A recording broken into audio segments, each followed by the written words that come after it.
நம்முடைய கர்த்தராகிய இயேசு கிறிஸ்துவின் நாமத்தில் உங்களை அன்போடு வாழ்த்துகிறேன். இன்று ஆண்டவர் நமக்கு தரும் அற்புத வார்த்தை சகரியா 2:5. நான் அதற்கு சுற்றிலும் அக்கினி மதிலாயிருந்து அதன் நடுவில் மகிமையாக இருப்பேன். சகரியா 2:5. The Lord will be a wall of fire all around her. I will be the glory in her midst. அன்பான சகோதர சகோதரிகளே, கர்த்தர் நம்மை சுற்றிலும், நம்முடைய குடும்பத்தை சுற்றிலும், நம்முடைய வீட்டை சுற்றிலும் அக்கினி மதிலாயிருந்து நம்மை பாதுகாப்பேன் என்கிறார். ஆம், ஆண்டவரே நம்முடைய சிறந்த பாதுகாப்பு. அது மட்டுமல்லாது அவர் நம்முடைய நடுவில் மகிமையாக இருப்பேன் என்று திருவுளம் பற்றுகிறார்.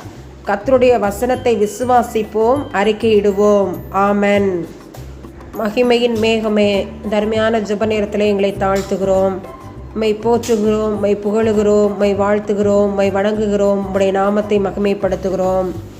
எங்களுடைய வீட்டில் எங்களுடன் வசிக்கும் வயதானவர்களுக்காக, தாய் தந்தையருக்காக, பெற்றோருக்காக, மாமா அத்தைக்காக பாரத்துடன் ஜெபிக்கிறோம். ஆண்டவரே, வயதானவர்கள் தகுந்த கிருபையுடன் கவனிக்கப்பட தேவனாகிய கர்த்தர் அவர்கள் பிள்ளைகள் இருதயத்தில் பேசுவீராக.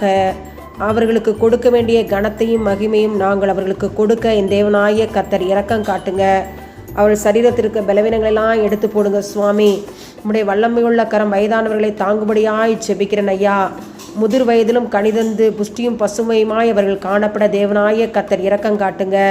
உடைய வல்லமையுள்ள கருத்துக்குள்ளாய் அவர்களை ஒப்புக் கொடுக்கிறோம். எங்களை நல்ல நிலைமையில் வைக்க அவர்கள் எவ்வளவு பாடுபட்டார்கள் என்பதை நாங்கள் அறிந்திருக்கிறோம். ஆண்டவரே, அவருக்கு நல்ல சுகத்தையும் பலத்தையும் நீடித்த நல்ல ஆயுளையும் கொடுத்துள்ளோம்.